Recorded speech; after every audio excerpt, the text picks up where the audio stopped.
رسوله الکریم اما بعد۔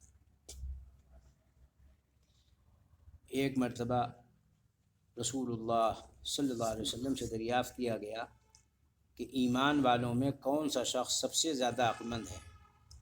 ہاں، حضرت صلی اللہ علیہ وسلم نے ارشاد فرمایا کہ جو سب سے زیادہ موت کو یاد کرنے والا ہو اور موت کے بعد کے لیے جو سب سے اچھی تیاری کرنے والا ہو، ایسا آدمی، ایسے لوگ سب سے زیادہ عقلمند ہیں۔ آگاہ اپنی موت سے کوئی بشر نہیں، سامان 100 برس کا ہے، پل کی خبر نہیں۔ اللہ تبارک و تعالیٰ اس کی تیاری نصیب فرمائے۔ دنیا میں بچپن، جوانی، ادھیڑی اور بڑھاپا، یہ 4 زمانے دیے گئے ہیں۔ ضروری نہیں کہ سب کو ملے، کسی کو بچپن ہی میں بلا لیا جاتا ہے، کسی کو جوانی تک دیا جاتا ہے وقت، کسی کو ادھیڑی تک، کسی کو بڑھاپے تک۔ حضور اقدس صلی اللہ تعالیٰ علیہ وسلم کا ارشاد گرامی یہ بھی ہے کہ میری امت کو 60 سے 70 سال تک کی عمریں دی گئی ہیں۔ بعض کو اس سے کم اور بعض کو اس سے زائد بھی دے دی جاتی ہے، لیکن ایک اوسط جو بتلایا گیا وہ ہے 60 سے 70 سال۔ اللہ تعالیٰ استحضار نصیب فرمائے۔ اللہ کے رسول صلی اللہ تعالیٰ علیہ وسلم نے ارشاد فرمایا کہ جو شخص اللہ پر اور قیامت کے دن پر ایمان رکھتا ہے، اس کو چاہیے کہ اپنے رشتہ داروں کے ساتھ صلہ رحمی کرے۔ اسی طریقے سے فرمایا کہ جو شخص اللہ پر اور قیامت کے دن پر ایمان رکھتا ہے، اس کو چاہیے کہ اپنے مہمان کا اکرام کرے۔ اور بھی روایات ہیں۔ اس وقت ایک بات یہ بھی موقع پر ذکر کرنے کو دل چاہا کہ احقر کے والد بزرگوار رحمۃ اللہ علیہ حضرت ترجمان حق علی الرحمہ، جب عیسائیوں کا انگریزی شمسی سال شروع ہوتا تھا تو اس موقع پر یہ پیغام لکھوا دیا کرتے تھے: گزارش برائے اہل نوازش، کوئی بھی مسلمان ہمیں نئے انگریزی سال کی مبارکباد نہ بھیجے، کیونکہ ہم مسلمان ہیں۔ ہمارا نیا سال محرم سے شروع ہو چکا ہے، وہ جنوری سے شروع نہیں ہوتا ہے۔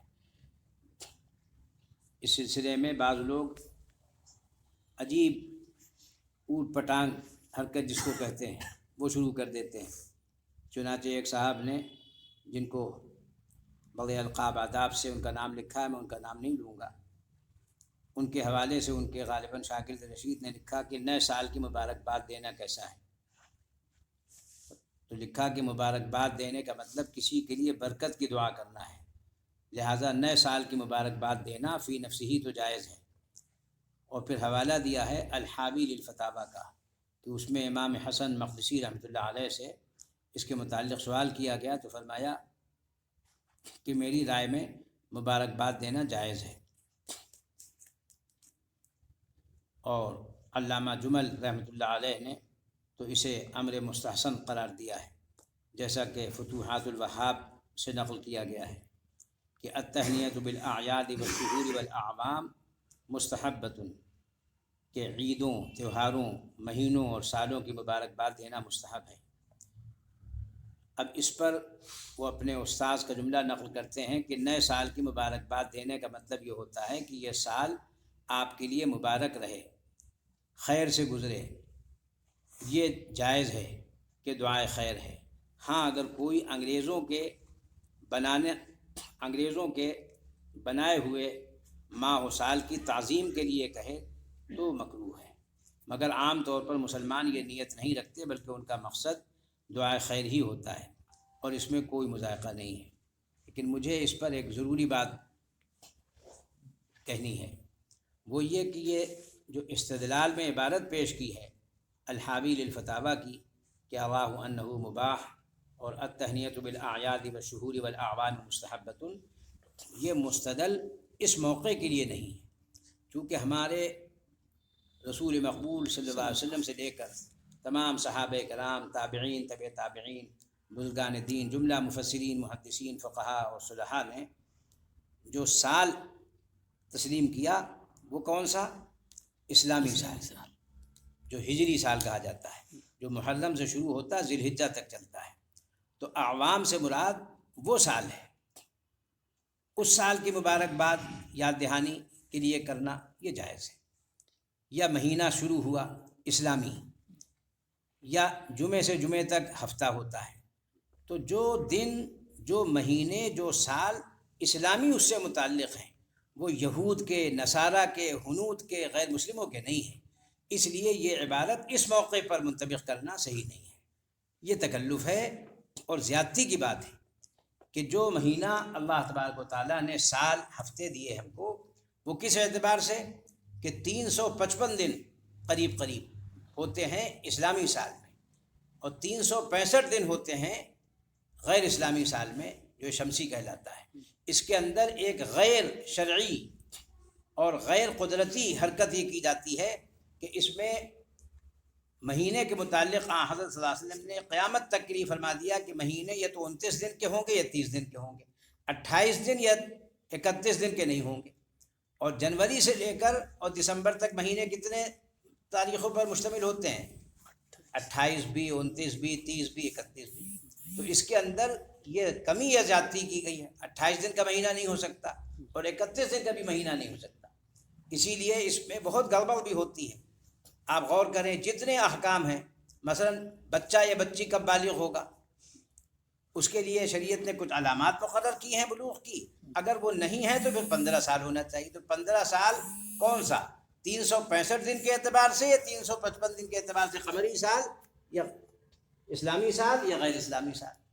ایسے ہی عدت ہے، ایسے ہی رمضان ہے، حج ہے، تو جتنے بھی احکام ہیں وہ سب اسلامی سال سے متعلق ہیں۔ تو اس کی مبارکباد دینا مراد ہے۔ ان فقہا کے تو ذہن و خیال میں، وہم و گمان میں بھی نہیں گزرا ہوگا کہ آئندہ کے ایسے بھی کچھ فقہا پیدا ہوں گے، مفتی پیدا ہوں گے جو غیر اسلامی سال کی مبارکباد دینے کو جائز قرار دے دیں گے۔ تو یہ تو وہی حرکت ہے جس کو ہمارے حضرت حکیم الامت مجدد الملت محی سنت ظاہرہ والباطنہ حضرت مولانا تھانوی نور اللہ قدہ فرمایا کرتے تھے کہ بھئی جو چیز رائج ہو بس وہ جائز ہو۔ یہ لوگوں نے اچھا حساب پکڑ لیا ہے کہ جو چیز یہود میں رائج ہو جائے، نصارہ میں رائج ہو جائے، مجوس میں ہو جائے، ہنود میں ہو جائے، غیر مسلموں میں، وہ ہم لوگ بھی اس کے لیے گھما پھرا کے جواز تلاش کر لیتے ہیں۔ تو اس سے ہم لوگ آج کل اپنی پہچان چھوڑ رہے ہیں، اپنا امتیاز ختم کر رہے ہیں۔ ہمارا امتیاز کیا ہے؟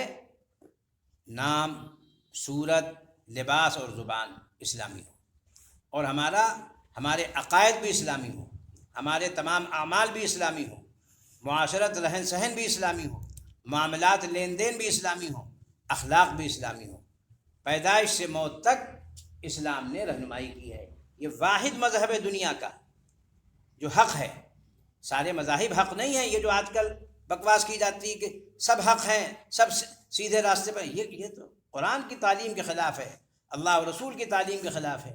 ان الدین عند اللہ الاسلام، اسلام ہی واحد مذہب ہے جو سچا اور برحق ہے، اس کے علاوہ دوسرا مذہب نہیں۔ اب جب لوگ یہ چیز دل و دماغ سے نکال دیں گے تو ان کے دماغ سے کفر و اسلام کا فرق نکل جائے گا، شرک و توحید کا فرق نکل جائے گا، حق اور باطل کا فرق نکل جائے گا، سنت بدعت کا فرق نکل جائے گا، حقیقت اور رسم کا فرق نکل جائے گا، علم اور جہالت کا فرق نکل جائے گا، اور نتیجہ کیا ہوگا؟ ہدایت اور ضلالت، گمراہی اور راہ راست صراط مستقیم کا فرق نکل جائے گا، اللہ کی رضا اور اللہ کی ناراضگی کا فرق نکل جائے گا، جنت اور دوزخ کے راستے کو آدمی ایک سمجھ لے گا۔ چنانچہ آج ایک صاحب نے بتایا کہ کسی کافرہ مشرکہ کا انتقال ہوا، اس کے لیے دعائیں مغفرت کر رہے ہیں مسجدوں میں، دعائیں مانگ رہے ہیں کہیں کچھ۔ ارے بھائی، اللہ کے رسول صلی اللہ علیہ وسلم کو جب اجازت نہیں دی گئی تو ہماری حیثیت کیا ہے؟ ما کان للنبی والذین آمنوا ان یستغفروا للمشرکین ولو کانوا اولی قربی، کہ حضرت صلی اللہ علیہ وسلم سے فرما دیا گیا کہ نبی کے لیے اور تمام مومنین کے لیے اس کی گنجائش نہیں ہے کہ وہ کس کے لیے استغفار کریں، دعائیں مغفرت کس کے لیے کریں؟ جو مشرکین میں سے ہوں، چاہے وہ ان کے عزیز و اقارب میں سے ہوں۔ تو ہماری رشتہ داری حق کے ساتھ ہے، ہماری رشتہ داری سنت کے ساتھ ہے، ہماری رشتہ داری حقیقت کے ساتھ ہے، ہماری رشتہ داری علم کے ساتھ ہے، ہماری رشتہ داری ہدایت کے ساتھ ہے، ہمارا تعلق اللہ کی رضا کے ساتھ ہے، تاکہ ہمارا نتیجہ انجام بخیر ہو، ایمان پر خاتمہ نصیب ہو۔ اللہ تبارک و تعالی ہم سب کو جب تک زندہ رکھیں دنیا میں ہدایت کاملہ پر زندگی نصیب فرمائے، اور جب ہم سب کا وقت آخر ہو تو ہم سب کو ایمان کامل پر دنیا سے خاتمہ نصیب فرمائے، حسن اختتام نصیب فرمائے، حسن خاتمہ نصیب فرمائے، آخرت میں بلا حساب و عذاب جنت الفردوس نصیب فرمائے، نجات عطا فرمائے۔ وآخر دعوانا الحمدللہ رب العالمین۔ اللہم انا